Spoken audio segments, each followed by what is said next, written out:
Bismillahirrahmanirrahim. Innal ladzina tad'una min dunillahi ibadun amsalukum fad'uhum falyastajibu lakum in kuntum shadiqin. Alahum arjulu yamshuna biha am lahum aydi yabtisuna biha. Am lahum a'yunun yubsiruna biha am lahum adhanun yasma'una biha. Qul id'u syuraka'akum tsumma kiduni fala tunzirun. Innal ladzina sak temne wong akeh tak taduna kang padha nyembah sira kabeh. Ayat tak buduna tegese nyembah sira kabeh min dunillah sanggen tanpa pangeran. Wong-wong sing mbok sembah liyane pangeran iku ibadah niku ya karo kula kabeh. Manglu katun kang den miliki amsalukum sepadane sira kabeh. Fatu mongko ndonga sira kabeh ing alladzina. Falyastasibu mongko supaya nyembadani sapa alladzina lakum kedue sira kabeh. Doa agung tegese ing penjaluan sira kabeh. Ing kuntum lamun ana sira kabeh iso dikina iku wong sing bener kabeh. Bener fi annaha ngakoni ing dalam sak temene alihah iku alihatun pangeran tenan. Sumagaya namung kono jelasno sapa Allah bahwa ya ta'ati ing bangete apese alihah. Wafat li abidihim lan keunggulane atau keutamaane wong sing nyembah alihah. Alihim ngalahno ing atase alihah. Faqala mengko dawuh sapa Allah, alahum arjuli yang syuna biha. Alahum ana ta kedue alihah arjulun te pira-pira sikil yang syuna kang iso lumaku sapa alihah biha lan arjul. Amlahum ana ta kedue alihah, aibal alahum ana ta kedue alihah etin te tangan jamu yatim. Yaktisu nakang podo gawe jotos atau gawe kekuatan sapa alihah dihalan itu. Amlahum ana ta kedue alihah ayunun te pira-pira mripat siru nakang podo ningali sapa alihah dihalan ayun. Amlahum ana ta kedue alihah azanun te pira-pira kuping yasmauna kang podo ngrungu sapa alihah dihalan azan. Istifham ingkar utawi jawu amlahum iku istifham ingkar. Elai satu keserono ulagum kedue kabeh di alih apa serono apa perkara ngendhalika sanging mengkono-mengkono istilah arjul sak teruse mimma sanging perkara gua kang tema iku lagum kedue sira kabeh. Fake kamu kok hale kaya apa tak kuduna nyembah sira kabeh rumeng alih. Tawa antum hale sira kabeh iku atam iku luwih sempurna. Wa antum hale sira kabeh iku atam luwih sempurna apane halan apane keadaan utawa wujude ing timbang alih. Kulit syuraka aku, pun musapa sira ya lagu maring kafir Mekah ya Muhammad bin Muhammad. Kudu syuraka aku. Kudu aja sira kabeh syuraka ing pira-pira mitra sira kabeh to sekutonan sira kabeh ilah lagi maring rusane ingsun. Sumati duni mongko nuli gawe rekayasa sira kabeh. Sege rekoyo sira kabeh ni ingsun.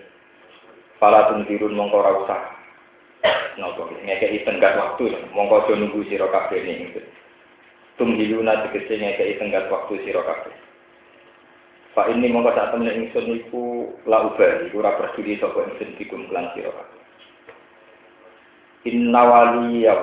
innawali sak temene kekasih ingsun utawa sing nguwasani ingsun Allah innawali Allah ay mutawalli umuri tegese zat sing nguwasani urusan-urusan ingsun.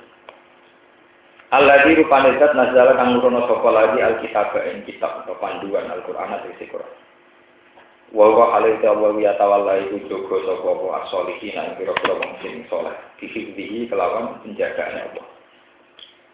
Waladina uta wong akeh tatuna kang nyembah sira kabeh ing dunya saking saliyane apa iku la statiuna iku ora kuwasa sapa alladzina nasrokum ing nulungi sira kabeh. Wala anfusahum lan ora ngawak dhewene alladzina yang suruna padha iso nulungi sapa alika. Pakai pamangko hale kaya apa ubali berdiri sapa ing sedhihin lan alika. Wa in tad'uhum ilal huda la yasma'u lamun ajak-ajak sira kabeh utawa nyeluk sira kabeh ngundang sira kabeh rumeng alika ayil asnama tegese pira-pira berhala. Ilal huda maring siji petunjuk la yasma'u mongko ora iso ngrungu sapa alika. Wataro yang zuru na ilaika wa hum la yusirun. Wataro lan ngali sira Muhammad bin ing alika ay asnama bi sira berhala ya Muhammad. Yang guru naiku padha ningali, ingkang padha ningali sapa asnam ile kama ing sira. Ayu ko bilunaka tegese padha madhep sapa alika ka ing sira. Iso madhep karena diri kaya dene wong sing ningali. Wa hum halaiti alika iku la yusiru nara padha ningali sapa alika. Khudil afwa wa'mur bil ma'ruf. Khud ngalapo sira al-afwa ing gampang nyepuro. Ayu strategi gawe sikap gampang min akhlakin nas sing kira-kira akhlak-akhlake manusia. Wala tafas lan ojo bahas sira anda saking akhlakin nas. Wa murlan perintah sira bil ma'ruf lan barang sing apik, il ma'ruf tegese barang sing ma'ruf sing apik sing dikenal. Wa arid lan mengo sira, maksudnya berpaling sira adit izin saking pira-pira wong sing bodho. Fala tuqa bilhum mongko aja mbadini sira, aja males sira kuning jadi. Bisa padi sebab bodho-bodhone jadi. Wa imma yanzaghannaka minasyaitonir rajim. Wa imma yanzaghannaka lan ana kalane ngridu utawa napa menggoda. Fihi ku tetep ing dalem imma itu homonunin asartiyah dene gomenun asartiyah di ma'al madisa dalem sing jadi. Yang zagon naka itu ngridu atau membolak-balikkan pikiran. Bolak-balik pikiran. Kain sirok naseton di sangkring setan. Apa nadun, apa dikiri dua. Iyasrif ka amma umri tabihi sorifun. Iyasrif ka lamun ninggokno ka ing sira. Amma sanging perkara umri kang den perintah sira bihi lama. Apa sorifun apa barang sing ninggokno. Pas ta'id billah, mongko njaluk mbau reksa sira bila iklan apa. Utai dawuh fasa itu jawab syarti, jawab syarat. Wa jawabul amri utai jawab amar. Pas ta'id billah. Iku mahlukun den buang. Ayat fa'hu angka. Mongko iso nolak sapa Allah ing nas setan angka sang sira. Ayat fa'hu iso nolak sapa Allah ing nas setan angka sang sira. Inna usatamne Allah sami unda tinggi kana dil kauli maring pengucapan alim untuk dateng pirsa disi kelawan penggawe. Ini kalau terang ini jelas surat Makkiyah. Surat Makkiyah itu dia mulai apa? Innal ladzina tad'una min dunillah ibadun amsalukum. Ini surat-surat apa? Makkiyah. Artinya ayat ini itu Makkiyah. Meskipun secara umum surat napa ini surat Araf napa ini. Araf ya, itu banyak yang Makkiyah. Surat ayat ini jelas, persis ayat ini jelas Makkiyah. Jadi sebenarnya Makkiyah itu gampang. Ada satu peradaban yang sangat tidak rasional. Ini itu tiang nyembah berhala, patung Hubal, patung Lata, patung Uzza. Ya, tapi masih ada peradaban-peradaban yang sangat-sangat tidak rasional. Itu nyembah patung. Terus Kanjeng Nabi lewat wahyu tidak ngelingaken bahwa patung-patung yang kalian sembah itu ibadun amsalukum. Ya padha kuwi. Nah, pancen iku pangeran tenan kuwi di penjaluan, kemudian mereka disuruh nijabai, disuruh mengabulkan permintaan itu. Falias tadi pun apa? Lakum in kuntum. Terus diingatkan dengan cara paling awal. Apa mereka punya kaki yang dipakai jalan, apa mereka punya tangan yang dipakai kerja, apa mereka punya mata yang dipakai melihat, apa mereka punya telinga yang dipakai mendengarkan, dan sebagainya, dan sebagainya. Ayat ini sepintas itu tidak ilmiah, artinya memang ada di masyarakat awam diingatkan total bahwa patung-patung yang kalian tuhankan itu nyatanya sekedar jalan saja tidak bisa, sekedar melihat juga tidak bisa, sekedar mendengar juga tidak bisa. Kenapa Anda tuhankan? Tapi lebih dari itu ada masalah. Kalau tak cerita, itu ada masalah. Setelah Nabi Isa wafat, itu kan ada kelompok-kelompok Nasturiyah, Yakubiyah, tentang terminologi Kristen yang nonton Yakobus itu dulu kalau bahasa Arabnya namanya apa Yakubiyah, gereja-gereja Yakobus, Nasturiyah dan sebagainya. Sehingga zaman Fatroh itu ada zaman di mana satu tingkat kultus itu menyamai tingkat rasional, dianggap kayak rasional, kayak suatu sendiri. Ketika Isa setelah wafat dituhankan atau dianggap anak Tuhan, itu hanya terjadi di kawasan Palestina, di mana melahirkan Kristen-Kristen, Yakubiyah, Nasturiyah, dan macam-macam. Kemudian imbas saking Palestina itu ke Mekah ke Medina. Itu Medina masih rasional karena banyak pengikut Yahudi. Jadi tidak sirik, mereka hanya punya kisah mengingkari Nabi. Terus imbas ke Mekah, ini balik. Wong Arab itu gengsinan, jadi gengsinan. Nah kalau ngakoni Isa naik pangeran itu, ya setuju tapi rapat setuju. Podo-podo duit pangeran juga beda. Akhirnya karena mereka di zaman patron itu kalau tenang, zaman yang nggak ada nabi, ya, zaman yang tidak ada apa, itu cara mencari Tuhan adalah personifikasi Tuhan. Personifikasi Tuhan, artinya Tuhan itu dibayangkan sebagai figur-figur yang sempurna. Makanya ada yang dinamai almanat. Almanat itu dari kata almanan, zat yang banyak memberi. Kemudian berhalanya dikatakan apa? Almanat. Karena Allah itu Al-Aziz, berhalanya dikatakan Al-Uzza yang agung. Allah juga gitu dari kata Al-Ilah. Ada Hubal, ada Lata, ada Uzza, ada Manat. Sampai ada ayat afara'aitumul Lata wal Uzza wa manata tsalitsatal ukhra alakumuz dzakaru walahul unsa. Itu sebetulnya itu personifikasi dari Tuhan-Tuhan yang mereka bayangkan. Jadi Al-Manat jadi Manat, Al-Aziz jadi apa? Al-Uzza. Menurut runutan sejarah, tradisi begini itu tua sekali. Karena para dewa-dewi yang menguasai hujan, menguasai keberuntungan, itu sudah lama di Cina. Kados misalnya Dewi Keberuntungan, Dewi Kewantin, Dewa Hujan, Dewa Petir. Itu kemudian dipersonifikasi. Kalau di Cina ya diletakkan di tempat-tempat kayak Biarawati, kayak Biara, kayak di apa itu? Di tempat-tempat kelenteng kayak gitu. Di apa ya di Shaolin Temple apa itu. Terus kemudian di Arab juga gitu. Ini pulau cerita. Bencaman rapati senang masjid di Langkar. Ini kalau sejarah ini. Mulanya orang ulama kecuali rapati senang itikaf. Ulama itu kadang aneh. Mergo anggar tempat-tempat suci. Itu mulai dicek hingga ada khayalan-khayalan orang-orang suci. Karena para dewa-dewi ini orang-orang suci, orang Cina meletakkan itu di kelenteng. Karena Tuhan-Tuhan itu juga zat suci, Lata Uzza tidak pakai masjid haram, di Jejero Kak. Jadi barang suci, Jejero barang suci. Ini kalau cerita sejarah, rata-rata ya Allah sejarah. Dulu ketika zaman Nabi Nuh, ini pensaman roh sejarah. Jadi ya ono hikmah, wong Islam kadang ngrapati itikaf ning masjid, malah ning dalan-dalan ya ono hikmah.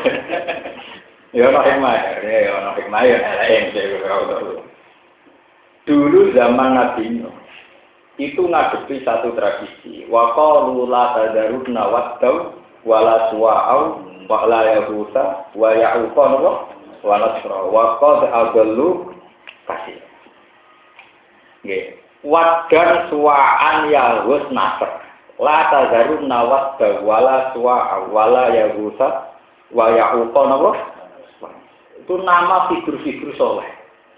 Itu nama-nama orang sakral yang dihormati. Kalau saat ini kalau Sedia Sudirman, kalau Soekarno orang-orang soleh menjadi pahlawan. Kemudian masyarakat itu diridu setan. Orang-orang soleh itu harus diabadikan. Maka bikinlah patung. Secara orang-orang soleh itu harus diabadikan. Maka bikinlah. Karena hormatnya berlebihan, patung itu harus di tempat yang suci pula. Itu tidak kok di musola, masjid-masjid. Di periode pertama, patung-patung itu hanya sebagai kenangan pada jasa-jasa orang soleh itu. Generasi kedua sudah dianggap bagian dari dewa-dewi, bagian dari Tuhan. Kemudian tradisi itu menyebar. Ketika periode setelah Nabi Nuh pun menyebar sampai ke Cina, ke Eropa, kemana-mana. Sehingga ada adat istiadat di antara peradaban manusia adalah personifikasi hal-hal yang sakral. Dibayangkan Tuhan itu kayak ini, dewa langit kayak ini, dewa hujan kayak ini, dewa keberuntungan kayak ini. Nah, Arab sebagai sebuah bangsa yo ketularan kesakitan penyakit itu. Akhirnya ya gawe dewa dewi sing rupa Lata napa? Hujan. Lalu kalau bolak-balik matur tengah niki. yang termasuk mengabadikan agama Kristen adalah karena tiap gereja itu dikasih patung Bunda Maria. Karena patung itu tetap bisa mengurangi tingkat rasionalitas manusia. Orang setelah melihat Bunda Maria menimang Nabi Isa, orang melihat Yesus disalib, itu adanya haru. Haru ingin balas jasa, Yesus mati demi kita. Apa kita berani mati demi Yesus? Sehingga perasaan-perasaan emosional itu mengganti perasaan rasional, di mana tingkat keabsahan Yesus sebagai Tuhan itu kayak apa, rasionalitasnya kayak adanya itu haru. Sehingga patung-patung itu dalam Islam dilarang sekali. Karena kalau sudah rupa patung, misal sampean santri lah, sing ngaji ning kene mbek santri tau kite mantep lah. Kon delok patung Bathara Kala nyekel gulune ra wani, ndemene irunge ora wani. Soale kuwalat tenan. Ngomongane nek patunge wis tuwa sampean bengi-bengi dhewean mondele wedi tenan. Sawangane ge kuwalat tenan. Hanya tingkat rasional kita bahwa itu patung gawean muntilan. Sing dicawang. Niku kalah, anane kalah mbek karismane bentuk patung sing mewakili dewa dewi. Upamane kecelok iki patunge Bathara Kala. Iki wong misale wong Islam wis mereka nggih patunge Jibril lan sakral. Wah, patunge napa? Jibril. Dadi lha wis jaman ke bisnis patung napa? Jibril. Kok wong wedi. Patung Mikail. Wong mesti. Lha iku jarene Kanjeng Nabi dari Quran wa tarahum yang guru na ilaika wa hum la yusirun. Mbok pentelengi sawangane males tenan. Wah, mesti. Lah kula nek selawase lagi anak kiai andel patung dhewean yo mirip. Artinya sawangane kayak punya kekuatan magis. Nah, tingkat rasionalitas orang itu akan hilang saat patung-patung itu sudah menjadi simbol. Misalnya sampai melihat di Keraton Jogja, di Taman Sari atau apa, itu kan banyak patung-patung. Ini patung Bathara Guru, Bathara Kala, ini tolak balak. Soalnya nak ana patung ini, ana balak. Padahal ana Allah, ya ana balak. Karena sudah kadung diberi fungsi. Ini patung tolak balak, ini patung membawa keberuntungan. Nah, fungsi-fungsi ini yang kemudian dilakukan oleh Quran. In hiya illa asma'un sammaitumuha antum wa ba'kum nazalallahu biha min sultan. Penamaan-penamaan berhala dengan nama-nama yang keren, yang bergen, itu ciptaan kalian semua. Sebetulnya tidak ada sama sekali. Yaitu tadi, karena sudah kadung dinamakan ini patung Dewi Kuan Im, kesannya keberuntungan. Sama kalau melihat film-film India, orang kalau mau nikah, ngekei kembang ini patung apa? Dewa keberuntungan. Bahkan Dewa Ular Kobra itu disembah. Padahal jelas-jelas ular kobra reputasinya mateni wong. Lho iso dimitosno nggo napa? Patunge nggo napa? Keberuntungan. Itu artinya sejarah membuktikan bahwa yang namanya patung itu membunuh rasionalitas, membunuh akal. Sebab itu Islam mati-matian ngaramno napa? Patung. Kok tetap membunuh akal. Lho fungsi Ka'bah zaman itu kegusur ambek patung. Go patung Lata Uzza itu luwih keren timbang Ka'bah sing kotak. Wah, kula seneng Ka'bah bentuke kotak, wireng ra jelas itu bagus. Nu ngali bentuke apik, niku fungsine kaya napa? Lan ana khidmah Ka'bah bentuke ra jelas. Kotak wireng pun, Hajar Aswad Hajar wireng pun. Gak keren-kerenan kok diok malah bar cawang impor malah didol. Itu sejarah itu tua sekali, yaitu dimulai generasi Nabi Nuh sampai ke Cina, menyebar ke Eropa, sampai ke Palestina, termasuk ke Arab. Itu dipersonifikasi. Mulai saat ini yang menjadi masalah. Ketika fakta dunia semua itu diabadikan di waktu patung, misalnya Jenderal Sudirmannya patung, Pak Karno, tokoh-tokoh besar juga patung. Ini kalau nanti tanya seorang ulama, fenomena dunia begitu itu baik apa enggak? Dari ulama itu jenis fanatik patung haram ya. Wah, soalnya haram, tetap berarti. Dari ke pulau nyampe. Aku malah seneng, nak tulisan haram sengaja. Jadi malah kalau barang nggak ganggu. Jadi karena patung itu diciptakan di muntilan di mana-mana, orang lihat patung malah biasa. Itu gaweanku. Ini rumahnya tak tambah lebih mau putung pas gawe. Jadi malah tingkat sakralnya apa? Hilang. Tapi bahwa sejarah Ya, ini kalau cerita sejarah. Bahwa manusia itu orang paling ditipu, paling mudah ditipu oleh gambar, oleh patung. Ini yang perlu dicatat. Sehingga Islam ini mengharamkan sama sekali Nabi sekedar dipotret, Nabi sekedar tiga. Karena bagaimanapun saat Nabi misalnya ada patungnya atau ada gambarnya, minimal orang itu merasa nyaman. Misalnya sholat dekat patung Muhammad. Misalnya wiridan dekat patung Nabi, dekat gambar Nabi. Lama-lama ini tetap diakibat menuhankan Nabi. Sehingga Nabi Muhammad sama sekali nggak boleh digambar, nggak boleh dipatungkan. Ini kalau cerita sejarah, sama contoh terserah. Bahkan Nabi sering ngendikan, sekedar fisik, itu tidak boleh ada surah sujud. Misalnya sholat jenazah. Andai kan dalam sholat jenazah kita sujud, itu pun sujud kita lillahi ta'ala. Bukan kepada jenazah itu. Tapi bagaimanapun bentuk jenazah itu di depan. Sehingga dengan sholat jenazah itu ada sujud, maka ada surah sujud li adamiyin. Ada bentuk fisik, kesannya kita sujud pada apa? Jenazah. Sehingga kenapa sholat jenazah tidak boleh ada apa? Itu pula yang mengilhami Nabi, tidak boleh sama sekali ada makam Nabi di masjid. La'anallahu al-yahud, ittakhadhu qubur anbiya'ihim masajid. Nanti piring kok hadis niku. La'anallahu al-yahud, ittakhadhu qubur anbiya'ihim masajid. Wong Yahudi ku laknat malhun. Setiap ana kuburane Nabi digawe masjid. Karena resikonya antara orang merasa sujud ke Tuhan dengan merasa nyaman karena dekat Nabi, dekat kuburan itu tinggi. Sehingga ditakutkan nanti ada penyimpangan. Yaitu merasa sujud nyaman karena dekat makamnya Nabi Musa, Nabi Ibrahim, Nabi Adam. La'anallahu al-yahud ittakhadhu qubur anbiya'ihim masajid. Sebab itu dalam kebijakan pemerintahan Arab Saudi itu makam-makam keramat mesti dihilangkan. Yang paling kontroversi dulu saat pemerintahan Wahabi juga gimana supaya raudhah, supaya karyanya Nabi itu jauh dari masjid. Itu sejarahnya panjang. Kenapa Wahabi punya mazhab demikian? Itu sebenarnya trauma-trauma sejarah. Sampeyan ngerti.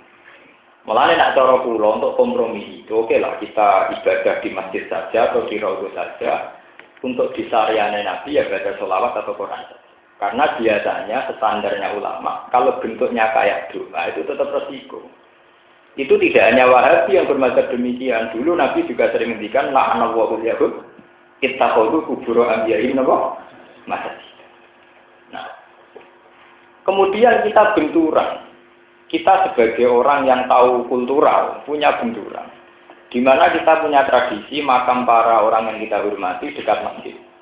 Kayak masjid-masjid itu mesti banyak makam para wali. Orang yang kita hormati sering makamnya juga di sekeliling apa? Masjid. Nah itu terus kayak apa secara fikih? Padahal dengan ada makam-makam itu toh kita tidak mengalami penyimpangan tauhid. Itu dulu sama ulama-ulama disiasati kalau desainnya itu jangan di belakang imam tapi di arah utara atau selatannya. Jadi tidak di baratnya tapi arah utara atau apa? Selatan. Itu dulu sampai begitu perjalanan ideologi gimana supaya menghindari suratul sujud tiadamiyah, suratul sujud tiada. Jika kalau cerita sirine kenapa sholat jenazah itu tidak ada rukuk, tidak ada sujud, karena bagaimanapun tidak boleh ada suratul sujud tiada. Nah kalau sampean tanya kenapa Nabi Adam malaikat disuruh para sujud, ketika Allah menciptakan Nabi Adam semua malaikat disuruh nopo? Itu semua mufassir sedunia, entah itu aliran apa saja, itu sepakat sujud tahiyatin atau sujudan final. Sampai tidak tafsir apa saja, arti sujudnya para malaikat kepada Nabi Adam sekedar hidup. Sujud tahiyatin atau sujud infina. Jadi cara Jawa ya kados ngeten tok, diluk tok. Mboten sujud nganti kados sujud di salat. Karena sujud di salat itu khosun lillahi ta'ala. Itu hanya untuk Allah. Paham ya? Ini benar-benar ngerti. Karena manusia itu mudah dikelabui oleh patung, oleh gambar. Sehingga Islam mengharamkan total semua bentuk yang ada di depan orang sujud harus tidak ada sujud. Yaitu kayak sholat Allah. Jangan. Nah, ini kalau nanti cerita tentang ngaji, Nah, sholat jenazah itu kaya Abu Nawas. Kulore Abu Nawas nanti kan imami sholat jenazah keliru, ini ruko.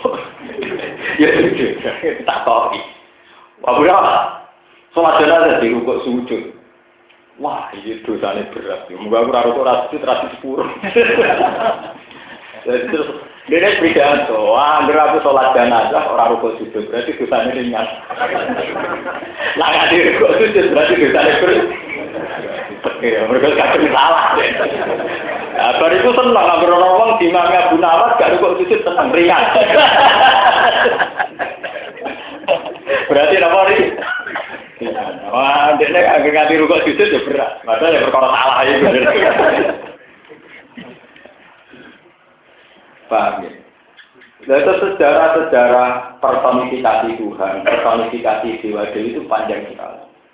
Jadi itu dimulai zaman generasi Nabi Nuh. Wa qalu la tadaruna waddau wala suwa'au wala ya'uta wa ya'uqa apa? Sampai delok tafsir-tafsir itu semua adalah nama-nama orang soleh yang dipahat di masjid-masjid, di musola-musola untuk mengenang kekalian mereka. Kemudian generasi kedua sudah melenceng. Ya oke, sama saya ini dulu gampang mau film India. Misalnya ada patung Dewa Dewi, mungkin pemahat pertama atau pematung pertama dulu-dulu itu hanya mengenang bahwa itu tokoh soleh.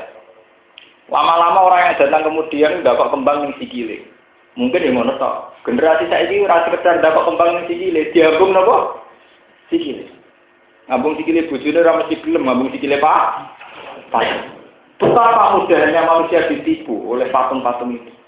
Zaman waktu neng kali neng Merapi ra ono wong bilat. Tapi bareng digawe patung digo napa? Gila-gilatan. Digo barokah. Makanya Tuhan cara ngitung kayak orang awam. Eling to iku watu, la ya duru wala. Ya, iku piye wae watu. Sing gawe ya kuwe. Kok saiki mbok sembah, mbok puji ku. Karena apa? Manusia itu mudah dikelabui oleh patung. Sebab itu Islam lan haram patung mati-matian, haram tenan. Itu haram-haram tenan. Karena takut nanti ada penyimpangan. Ada peralihan psikologis gimana nek rupa patung sawangane watara hum yang guru na ilaika wa hum layu. Sawangane mendelik tenan delok kowe kan. Nabi Ibrahim rawuh nabi niku kangelan nerangno kaume nek patung ora manfaat. Saking kangelane ya ini cerita-cerita tentang kitab-kitab. Wonten satu arena di situ dipakai patung semua. Ana patung paling gede. Ibrahim ini terus sing patung cilik-cilik diperoroni kabeh. Terakhir kapake dikalungno patung paling gede. Ku saking kangelane nerangno patung trimo waktu kok sembah iku piye. Waktu bareng itu wong ape Id, kan pas itu hari Id, hari besar. Bareng ape ibadah patungnya do protol. Karek sing gede nggawa napa? Kapak kalungan. Terus qalu man fa'ala hadza bi aliyatina innahu laminal zalimin. Wah, dolen tenan wong merotoli patung. Sopo sing mari terus qalu sami'na fata yazkuruhum yuqalu lahu. Sing sering nyek brolo ya bro sing paling sing wani merotoli ya napa? Akhirnya Ibrahim ditekakno. Dan Nabi Ibrahim itu kan radis setengah jam. Dia itu turun ning ratan. Dan Nabi juga kadang aneh turun ning ratan. Tidak apa ya. Tapi malah aneh turun ning ratan. Ayo, aku kebengi banyak mengajukan permohonan yang perbintangan. Jaluk mangan, jaluk ngombe. Nanti saya ini urung disembadani. So, akhirnya Nabi Ibrahim malah aja ditarik-tarik, diseret-seret ning gone tempat patung. Tenang iki. Aan tafa'al tahadza bi alihatina napa? Ya Ibrahim, apa betul kamu yang merotoli ini? Jadi Ibrahim qala bal fa'alahu kabiruhum. Aku ora nggo petel, takokno sing nggo petel. Nek takokno sing nggo petel, aku ora nggo petel, takokno sing nggo napa? Akhire ketuane sumanu kisu ala rusihim laqad alimta annaha ulai mayan.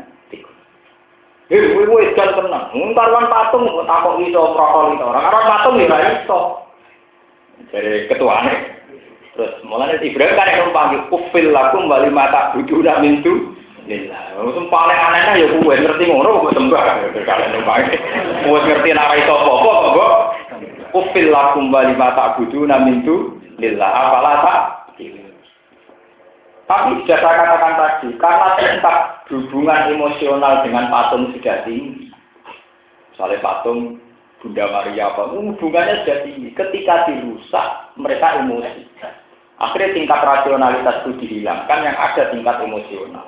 Akhirnya qalu harrikuhu wansuru alihatakum in kuntum fa'il. Ya wis.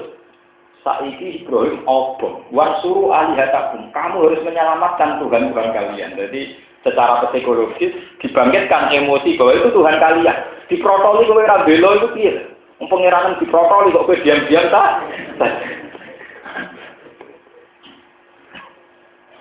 Wah, akhirnya emosi mereka bangkit. Ya wis nak ngono Ibrahim bangga.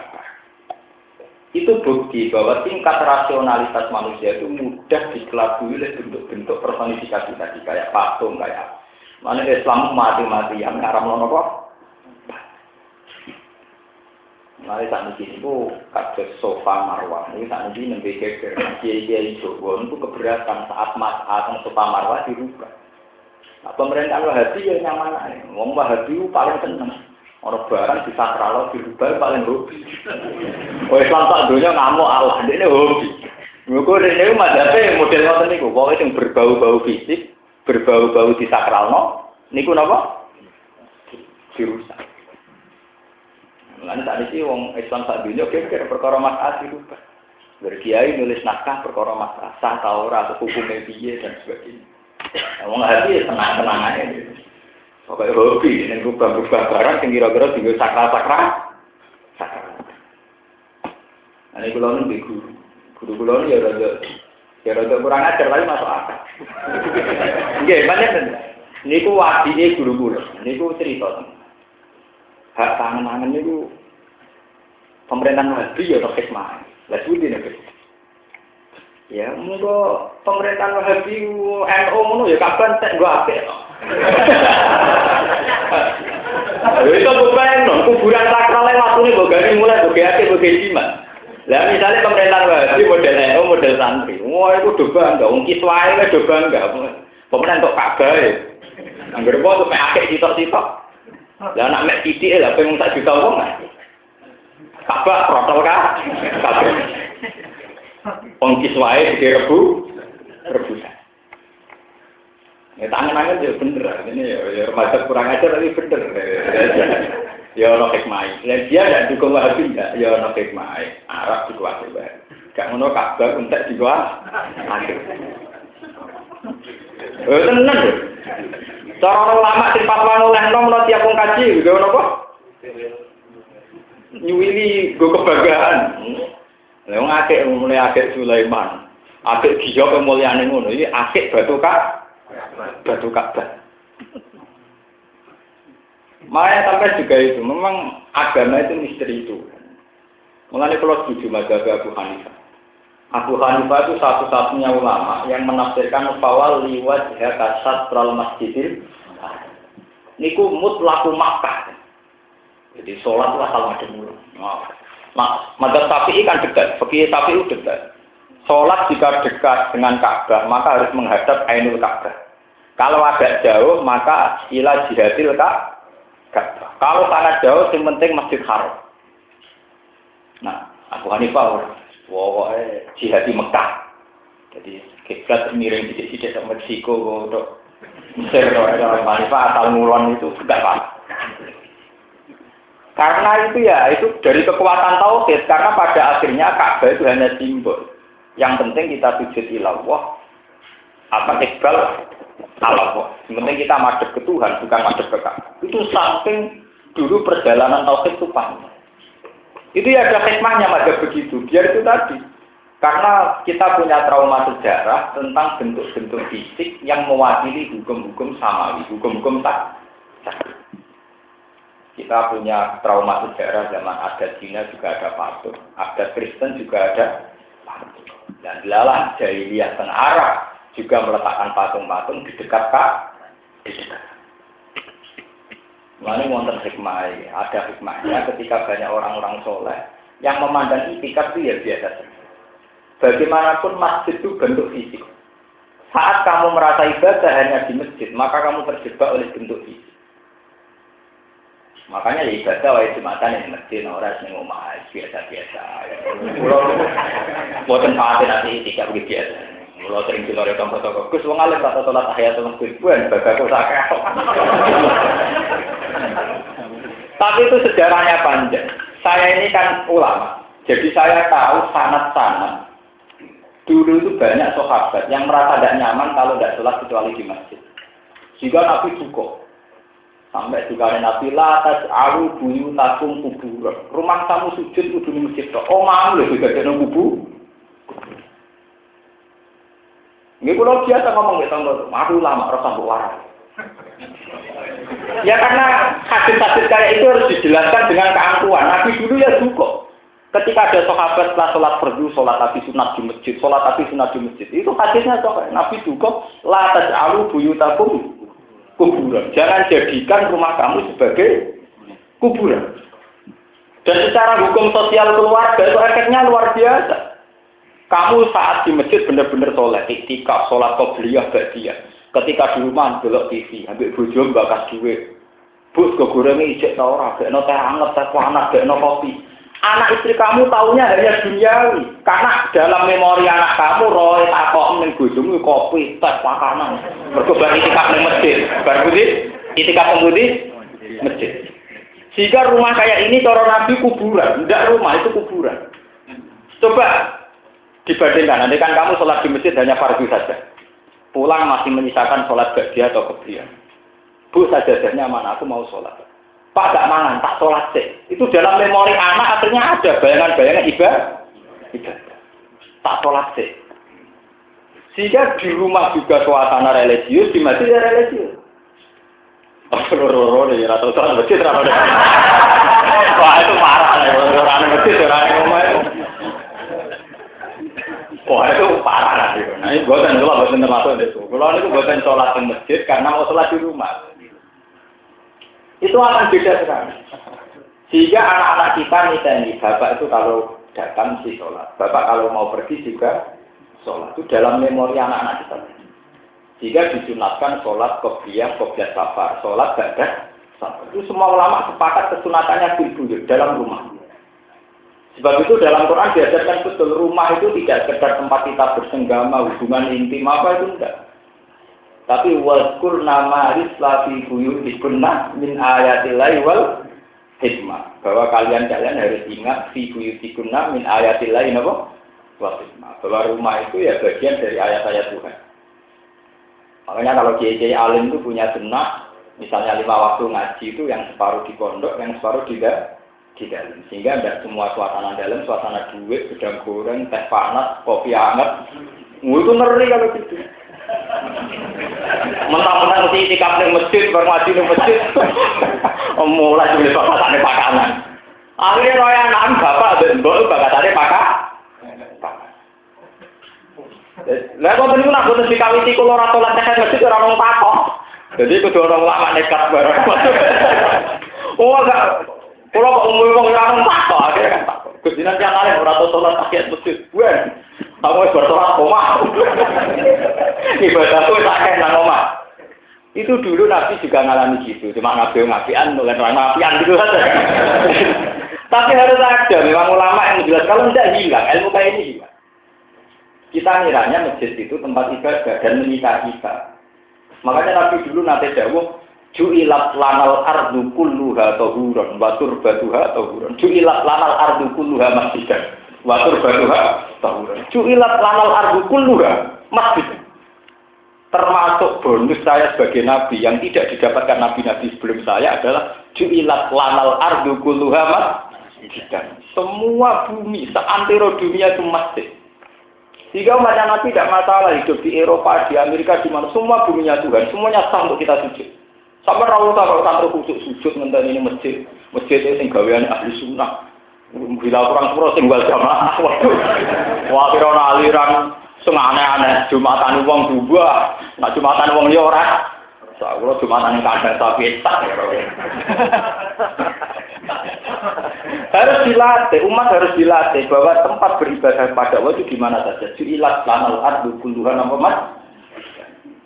Bahwa ada sekte-sekte yang masjidnya dengan syarat tertentu, kalau tidak di masjid ini tidak, saya itu sesat, tidak bisa. Kalau lu makmum masjid Muhammadiyah biasa, aliran dengan anak biasa. Ono imam partai bener makmum biasa. Kalau lu masalah itu paling fanatik. Fanatik biasa maksudnya. Fanatik tidak ada masalah. Muasal acaranya sujud ning pangeran tak anggap positif. Lha kula ate kali tahun teng daerah Mimbang, daerah pinggir hukum. Iku cara santri fikih salat isya kula wis biasa makmum. Kanca-kanca santri kula sing ngaji kula tangga beri nek kata ngaji kula. Gus mboten niat wah. Cara kula ngeten buan.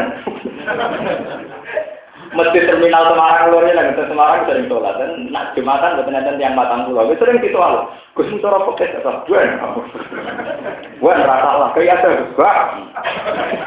Gue nak iya ada mengampun rokok. Kok takut gus? Mulai channel lembaga ibadah. Mau ibadah apa malah rambut sama. Malah kena ada mengampun rokok. Sing apa ya rakyat kayak itu. Gue seorang kesel gus nudon. Artinya wis ora kesel ya ada Gusnul. Kowe wis kesel tuh udon. Ya artinya ya ada wis kesel tuh udon wong liya ora sah. Berarti kowe loro wis kesel iki apa? Karena aku wis enak wis ora kesel mlebu swarga mergo. Kulo nu ora kok kandhane pegel, kulo kita pegel berjilid-jilid tak waca pengalaman. Hukum-hukum ngoten niku pengalaman. Aku lalu tengah aneh-aneh, kerja depan mikir, waduh sayangnya tengah aneh kesebahasa. Terus mikir, demi gue mikir. Ya masalahnya menguraan, daripada depan kalah kan atau SBN. Tapi sebetulnya setiap ulama itu memang harus menjaga konstitusi keulamaan. Itu termasuk Nabi sendiri begitu. Itu kenapa Sayyidah Aisyah begitu sering cerita tentang tahajudnya Nabi, doanya Nabi setelah tahajud. Itu andai kan semua ibadah Nabi di masjid, itu tidak akan ada hikayat-hikayat Aisyah. Sampai detail Aisyah cerita bahwa Nabi sholat hatta waramat qadamahu sampai sikilnya melempau. Itu di rumah semua. Sampai doa-doa yang panjang, Allahumma alfi qalbi nuran wa fi sam'i nuran wa fi basari nuran wa an yamini nuran wa an qalbi nuran wa ali nuran, itu di rumah. Sehingga Aisyah tahunya Nabi ya ibadah itu. Khadijah tahunya Nabi ya ibadah itu. Orang sampai yang masjid religius mulai terbincang. Tak kopi panas dulu, kalau orang tak bisa ngamuk, semarang-marang tak ngotot kopi, bisa ikut ini ngamuk, bisa itu malah karo karuan. Akhirnya tukaran perkara tingkir pecah, kiai kok tukaran perkara tingkir. Mana tercuci tangan, mulai bakatan itu, kalau betul nanti tangklat misalnya piring pulau hilang atau tingkir pulau kesayangan betul nanti tangklat. Gua nu nganti tadi gak kopi cara nomor 7 kulo tanggup urusan dunia selesai. Ya gak kopi dewi biasa banget.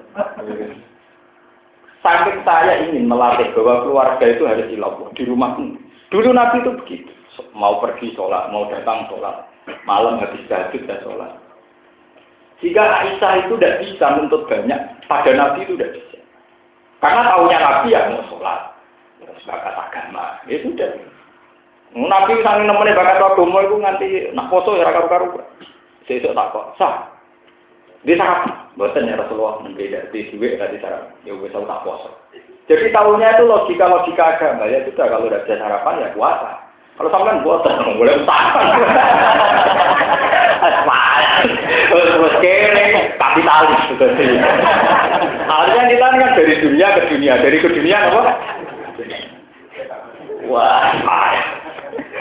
Mulai harus ada ya, yang mengingatkan bulan. La tasalu buyutakum nopo kubur. Rumahmu itu jangan jadikan nopo. Itu harus jadi. Ya memang dimulai dari perilaku lah. Ibadah itu jangan dihabiskan di masjid. Ya, ibadah itu jangan dihabiskan di masjid. Sebagian harus di rumah. Yaitu soal dari nopo la tasalu buyutakum kuburan. Itu Nabi dawuh saat sahabat sering iktikaf di masjid, saat sering sholat di masjid. Akhirnya aku mau bolak-balik kabeh Mas Dadi yo nglahirno kesesatan. Lah piye-piye iki ngrobal niku terus ra tau iki. Tapi ya tahu salat neo.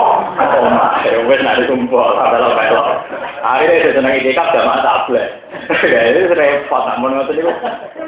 Kowe gedhe mau iki kap yo salah. Gedeng bela sing ra tau itikaf tapi ra tau salat ning omah ya buyute. Menawi tak warai tengah-tengah niku iso salat menit umum-umum wong sing umum tahiyat tak umum sing umum-umum wae pun. Berarti niku mulai ditambah salat. Istrinya Nabi juga diingatkan itu wazkurna ma yutla fi buyutikunna min ayatillah wal hikmah. Wazkurna ma yutla fi buyutikunna min ayatillah. Istri para nabi, hendaknya yang kamu ingat itu apa-apa yang dibaca di rumah kamu. Apa yang dibaca Nabi di rumah kamu? Yaitu Nabi sering berdoa. Nabi itu kalau diulang-ulang. Misalnya beliau cerita ke Aisyah, tadi Jibril datang ke sini. Biasanya dia datang ke sini itu setahun sekian kali. Sekarang kok sekian kali itu ada apa? Terus dibacakan Qur'annya apa? Sehingga tahunya Aisyah ya tentang begitu. Nabi itu nggak pernah bakas dunia. Ya nak rabi dua itu tadi. Kalau kita akan kebalikan sih, yang pondok mulang tenanan, yang masjid ibadah tenanan, sekali mulai gedung, gedang gerang hilang pangan anak yang ngamuk. Ora udah bilang ada yo no, mulai gue stop, kecil berkorok goreng di pakan.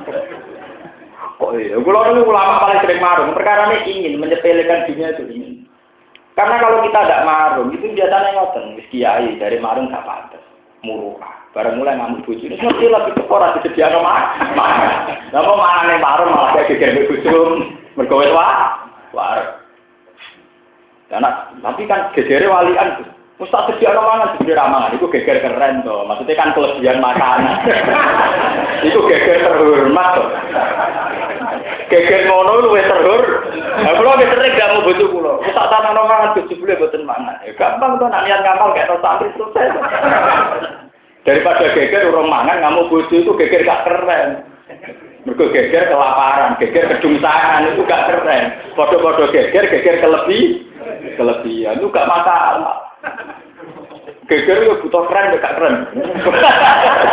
Kula ilmoni, terus kula ilmoni, bener tak ilmoni. Jadi padha-padha geger sing napa? Keren. Mu geger gak keren. Tugale kados rebutan warisan, ora kula jek seneng geger keren, berarti bapak mati ninggal tuh. Geger ora perkara, lha itu dulur tak utangi ora oleh, waduh, barang muruah dadi geger. Utang ora oleh lak barang muruah. Dadi geger gak keren, geger gak keren. Wong kuasa ora koyo kakak tak jaluk dhuwit ora oleh wae gak keren, geger ora gak keren. Wong posisi sampean ngemis njaluk. Bete nak ngene. Dunia tak nake orang itu bagian keren, itu termasuk geger keren. Karena dalam unsur kelebihan. Paham ya? Jadi lewat ngaji ini sampai menjadi tahu bahwa Nabi itu sampai masjid sendiri sebagai bentuk fisik yang dikatakan bahwa masjid adalah Baitullah. Itu saja oleh Nabi dianjurkan tidak untuk menghabiskan ibadah. Tidak boleh orang ibadahnya dihabiskan di masjid. Jika dalam riwayat hadis sahihah bahwa Nabi sholat raweh, qiyamul lail maksudnya tidak raweh, qiyamul lail itu hanya 8 hari. Wa fi riwayatin hanya 6 hari di masjid. Setelah sahabat mengikuti jejak Nabi di masjid banyak makmum Nabi akhirnya tidak mau ke masjid lagi. Sholatnya total di rumah. Dan itu hadis. Dan namanya yang wajib. Nah, orang rasa terawih di masjid. Wah, tapi banyak riwayat yang menunjukkan betapa Nabi itu tidak ingin menghabiskan semua bentuk ibadahnya di masjid. Itu riwayat-riwayat sahihah. Sampai tentang Qiyamul Ramadan kan ngoten lho. Pertama Nabi menambahkan sholat lebih, hari kedua lebih. Hari ketiga artinya sahabat banyak yang makmum, hari keempat banyak makmum, tapi hari ke-6 sampai 8 Nabi sudah tidak keluar lagi. Nabi ternyata Qiyamul Lailnya dihabiskan di rumah. Karena Nabi itu tadi aturan mainnya apa? La taj'alu buyutakum kuburan. Rumah kamu itu jangan sampai menjadi kuburan. Ya, artinya terus suasananya hanya makan dulunya, TV. Itu udah. Dan zaman saya kira hikmah, kenapa orang tahu sholat tahiyat masjid, tapi dia pulau sama roh, barang rapi betul, tapi sangat roh ilmu ya lumayan, itu kan.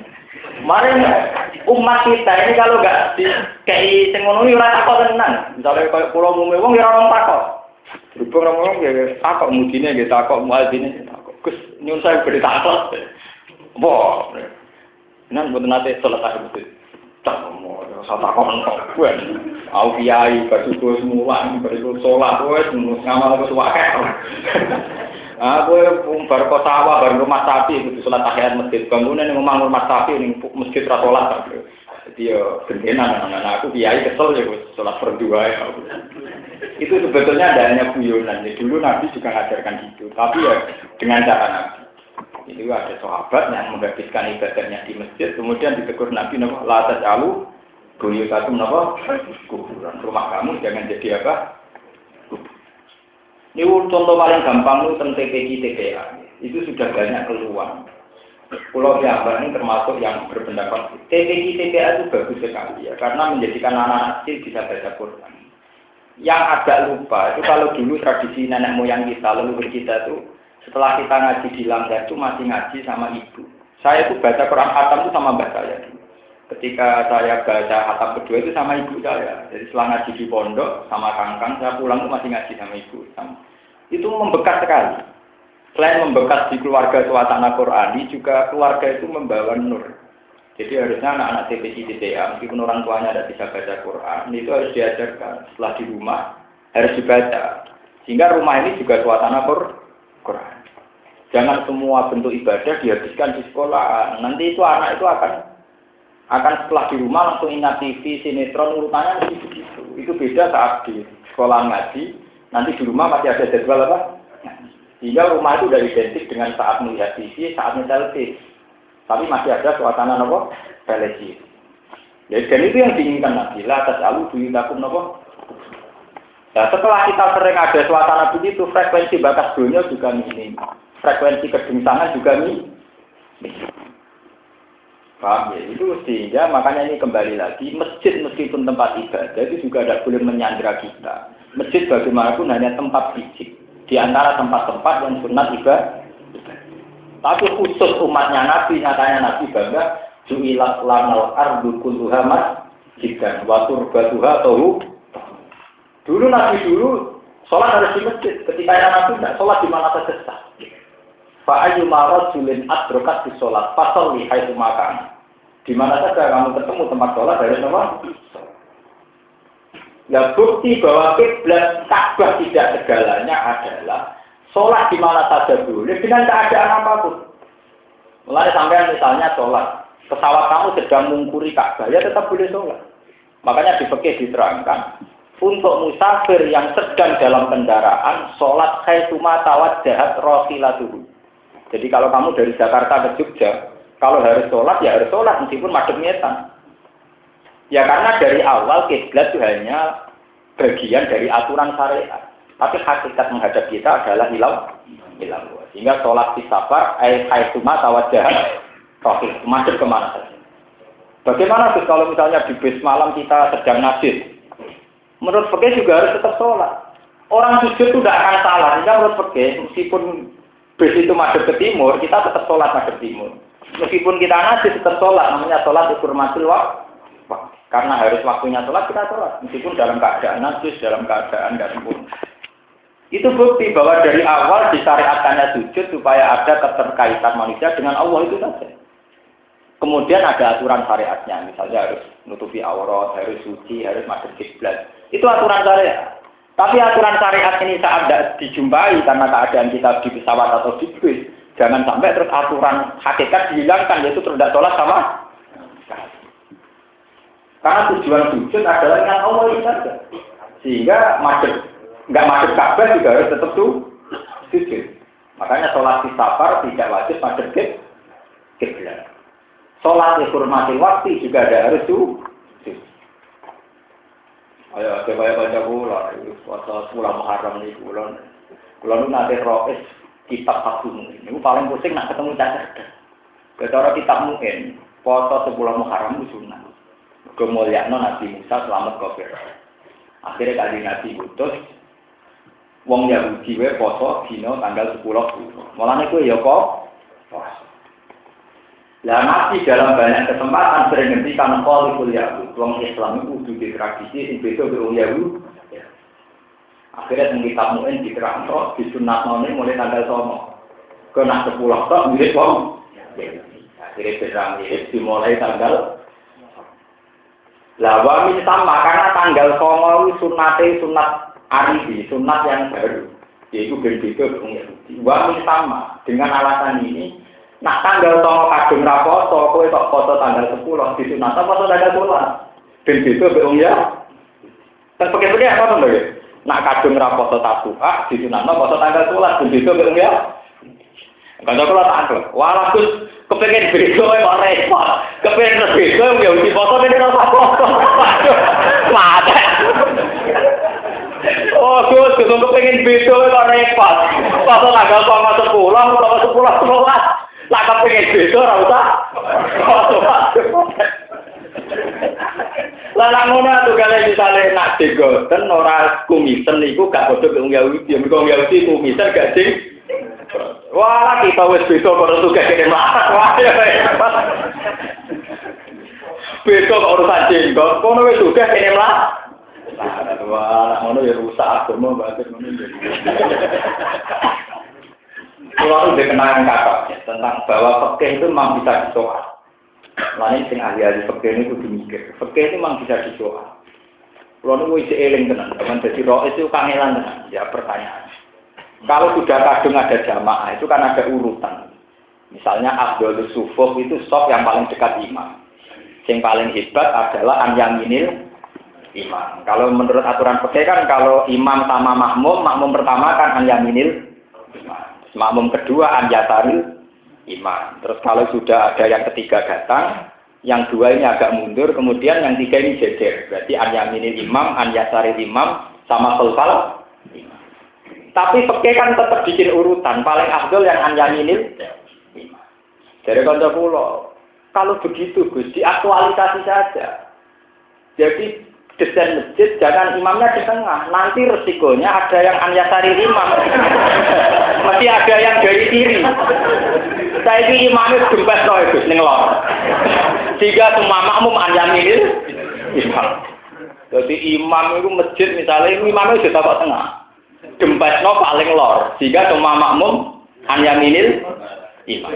Mergo jare paling afdol an yaminil. Gampang tuh supaya an yaminil imam kabeh imame kok pojok. Bawa pojok kiri otomatis makmum an yaminil apa? Imam. Wah, ya nek kena mutazilah itu repot pertanyaan. Jadi akhirnya kalau tanglet. Lah nek desain masjid wis ngono paling afdol sing ndi? Paling atur sing paling parah ke imam. Anak ngono ngrubuti imam. Ketika bentuk masjid begitu paling abdul toh. Ya sing paling parah ke imam. Anak ngono ngrubuti imam lah. Artinya mubeng ae ngubengin apa? Makanya deh, pertanyaan begini itu nakal tapi penting. Mulai pulang saya itu bermadzhab Syafi'i, tapi pengagum mazhab Hanifah. Saya itu bermadzhab Syafi'i, tapi saya banyak mengagumi mazhab Hanafi. Andai kan tidak ada mazhab Hanafi, maka semua masjid di Indonesia itu tidak sah. Semua masjid di dunia mungkin tidak sah. Karena mesti secara matematis salah. Kalau sholat wajib menghadap ke Ka'bah, Ka'bah itu luasnya berapa meter? Sengaja kasih kabar itu meter. Luasnya.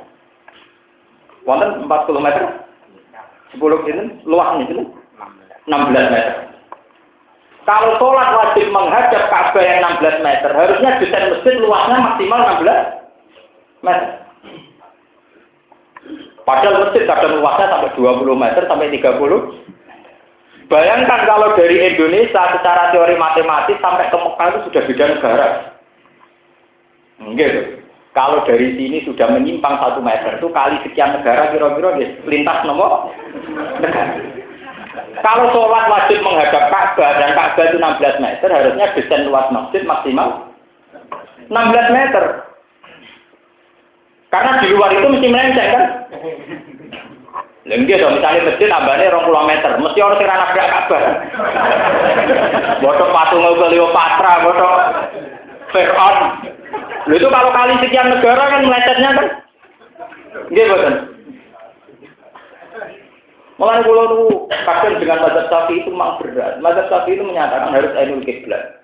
Kalau tidak ainul qiblat, satral masjidil. Tapi Abu Hanifah itu mengatakan nafsu Makkah, Masjid Haram di situ artinya mutlakun apa? Mekah, pokoknya asal Mekah. Dan sesuai menolak kaku hati, asal Arab Saudi. Orang terima Mekah, asal Arab apa? Jadi barang kalkulasi ya jatah Timur Tengah, Kambangan, Timur Tengah itu apa? Tidak, artinya begini ya, kita memang fanatik mazhab Syafi'i. Tapi ada ruang-ruang di mana kalau kita tidak mengakui mazhab Hanafi itu repot.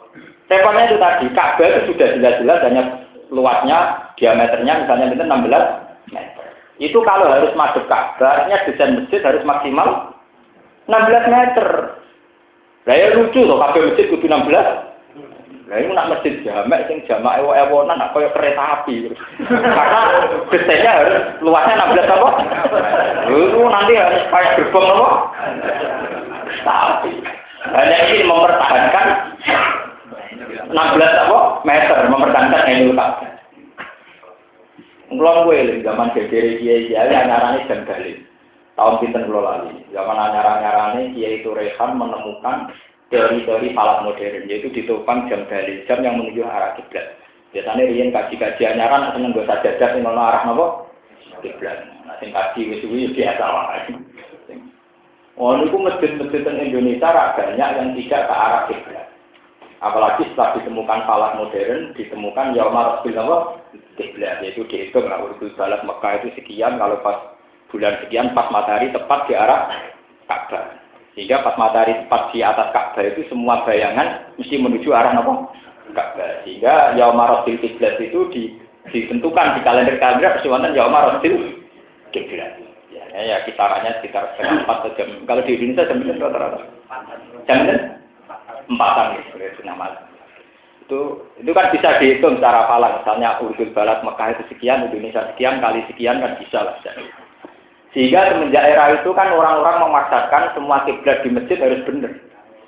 Ya, harus nopo? Benar. Kalau konstruksinya nggak bisa dirubah, ya sofnya saja yang dirubah. Biasanya kan masjidnya ngadep ngetang ulang kencang, tapi sofnya miring.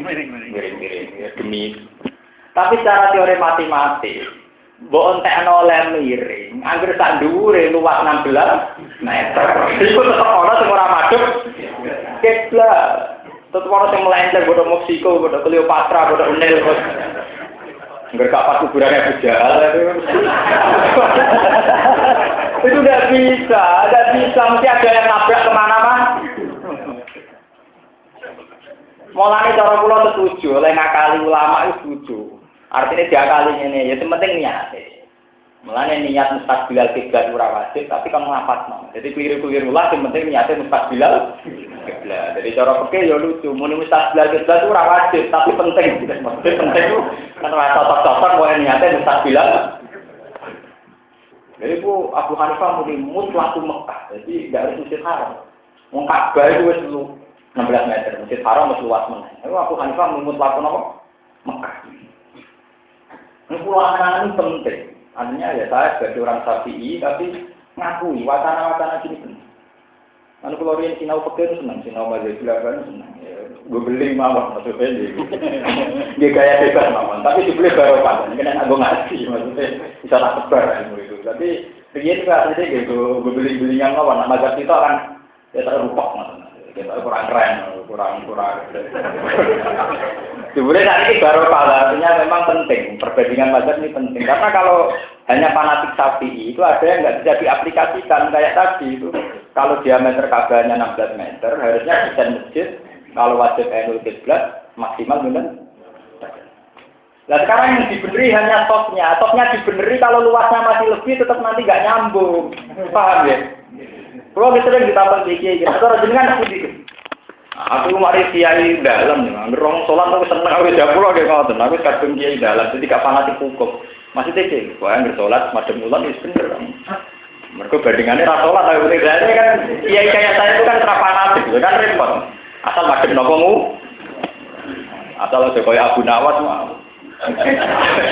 Abu Nawas nanti ketemu pakar pala. Cerita nak bumi itu bulat-bulat. Suatu saat pakar pala itu kemalingan. Malingnya melaju madem ngetan.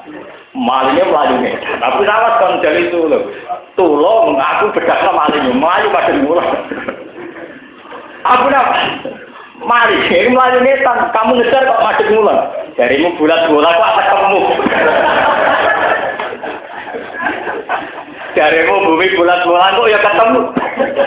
Akhirnya saya alih falak cakep.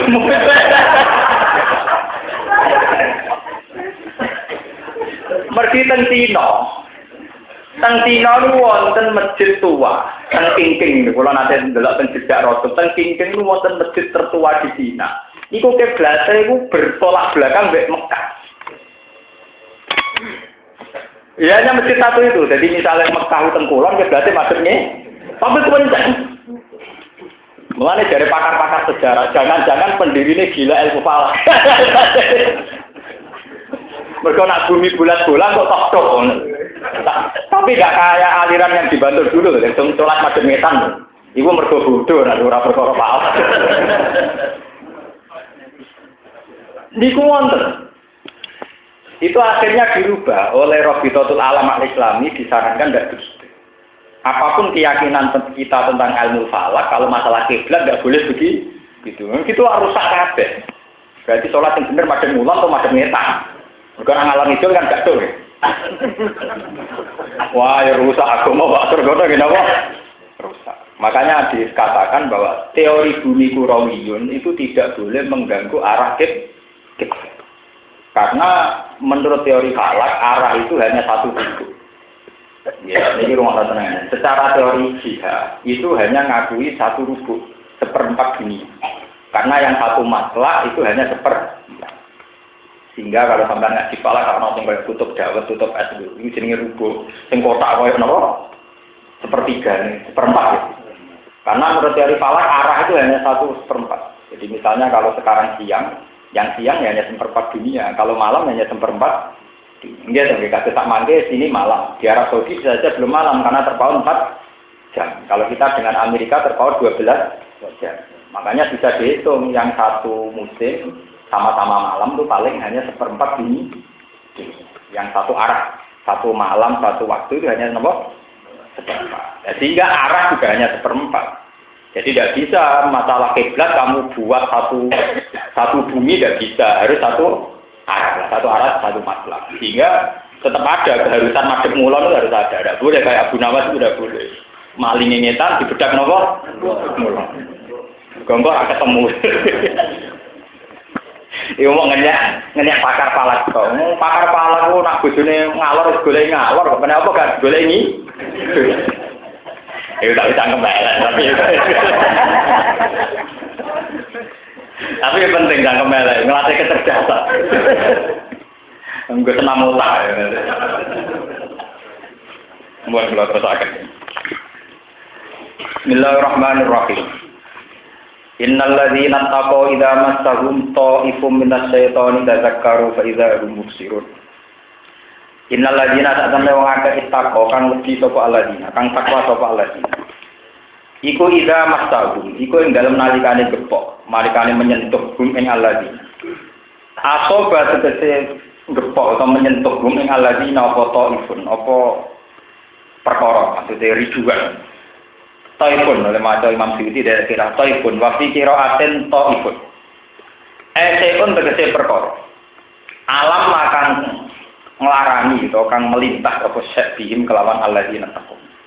Jadi misalnya pas ibadah diridu, digoda, ada lintasan-lintasan pikiran yang tidak benar. Minas setan saking setan. Orang yang takwa saat digoda oleh setan dengan lintasan-lintasan pikiran yang bukan benar. Tadzakkaru mongko itu langsung padha eling. Sopo alladzina taqwa. Iko bawa ing siksane Allah wa tawakkalu lan ganjarane Allah. Faizan mongko nalikane ngono gumte alladzina taqwa musiruna iku padha iso ningali kebenaran sapa alladzina. Ningali al-haqqa ing barang sing bener minggo iri saking saliyane hak. Farjiruna mongko iso bali sapa alladzina taqwa. Te bali ila toriki hak maring dalan sing bener. Wa ikhwanu mutawi bala-balane sayatin ikhwanu sayatin minal kufar sing pira-pira kafir. Iku yamuduna bumi, iku podo dawakno, podo memperpanjang toko ikhwan ing sayatin. Ai sayatin filoyin dalam kesesatan. Nah wong sesat ketika terlintas pikiran sesat, iku malah tambah sesat. Semua mongko nulite wong akeh laik siruna iku ora podo. Ngekeng napa ngekang diri sapa aladina. Yakufuna ora podo ngekang diri sapa aladina anggo saking barang boyi barang kesesatan. Bitabasuri kelawan teliti. Kama tak kaya oleh teliti sapa al-muttaquna biro-biro sikta. Wa dalam tadi